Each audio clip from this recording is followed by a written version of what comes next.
ಸ್ವಯಂ ಪ್ರೇರಿತ ರಕ್ತದಾನ ಶಿಬಿರ ಬೆಳಗಾವಿ ಜಿಲ್ಲೆಯ ಅಥಣಿ ತಾಲೂಕಿನ ಸತ್ತಿ ಗ್ರಾಮದಲ್ಲಿ ಜಿಲ್ಲಾ ಪಂಚಾಯತ್ ಬೆಳಗಾವಿ, ಜಿಲ್ಲಾ ಆರೋಗ್ಯ ಮತ್ತು ಕುಟುಂಬ ಕಲ್ಯಾಣ ಇಲಾಖೆ ಬೆಳಗಾವಿ ಅವರ ಜಿಲ್ಲಾ ಆರೋಗ್ಯ ಮತ್ತು ಕುಟುಂಬ ಕಲ್ಯಾಣ ಇಲಾಖೆ ಚಿಕ್ಕೋಡಿ, ತಾಲೂಕಾ ಆರೋಗ್ಯ ಮತ್ತು ಕಲ್ಯಾಣ ಇಲಾಖೆ ಅಥಣಿ, ಪ್ರಾಥಮಿಕ ಆರೋಗ್ಯ ಕೇಂದ್ರ ಸತ್ತಿ, ರಕ್ತ ಭಂಡಾರ ಬೇಮ್ಸ್ ಆಸ್ಪತ್ರೆ ಬೆಳಗಾವಿ, ಗ್ರಾಮ ಪಂಚಾಯತ್ ಸತ್ತಿ ಹಾಗೂ ಸಮಸ್ತ ಗ್ರಾಮಸ್ಥರು, ಮಾಧ್ಯಮ ಮಿತ್ರರು, ಸಂಘ ಸಂಸ್ಥೆಗಳ ಸಂಯುಕ್ತ ಸಹಯೋಗದಲ್ಲಿ ಸ್ವಯಂ ಪ್ರೇರಿತ ರಕ್ತದಾನ ಶಿಬಿರವನ್ನು ಹಮ್ಮಿಕೊಳ್ಳಲಾಗಿತ್ತು.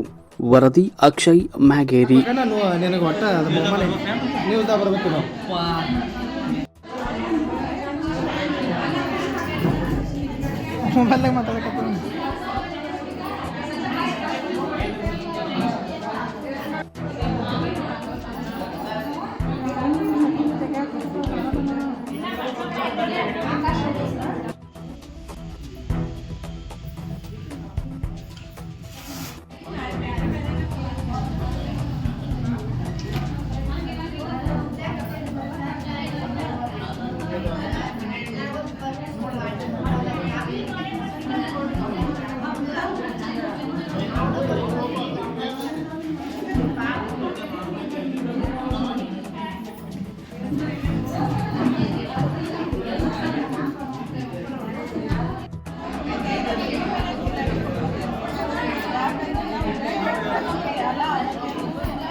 ಇದು ಎಷ್ಟನೇ ಸಲ ಬೇಕು?